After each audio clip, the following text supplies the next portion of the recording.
Norman, Catherine, he's absolutely viewed as one of the living great modernists in South Africa. He, like no other artist, has summed up the complex perversity of South Africa at every point in the history of his art making. Norman, as sweet and as accessible and as humble as he is a complex personality. He's a delicate soul, but he's also an incredibly defiant soul. David Bowie loved his work. There's always that lovely little effervescence of the human spirit still flickering there in his darkest works.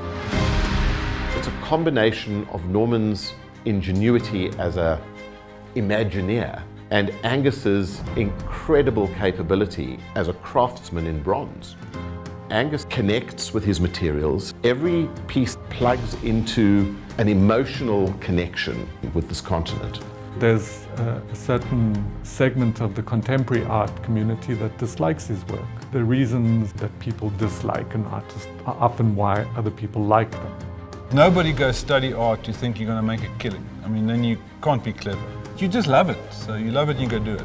A lot of my ideas come from instinct. I don't try and overanalyze something while I'm doing it too much because it takes away the mystery of something that you might discover. Deborah just embodies the best of the creative mind. Lady Scully's work, I think her iconography and her iconology certainly lends itself to a feminist reading in terms of identity and in terms of otherness. Brett had put together a body of work that was so brilliant technically and so controversial. He used parody as his arsenal, which is what he does even today. He will go down in South African art history as being among the best of the best.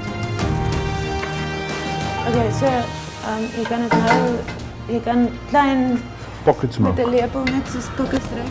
Oké, gaan kijken wat ik aanpas. Nee, dat is te veel. Luister, dat is te veel. Nee, dat is genoeg.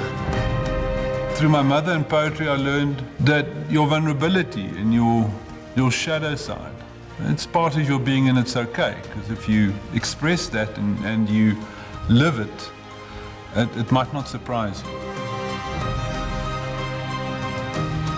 It will always be the point of art and artistry, is that somehow, somewhere there is this magnificent, often serendipitous alchemy that turns raw matter, whether it's pain, promise, tragedy, triumph, into art.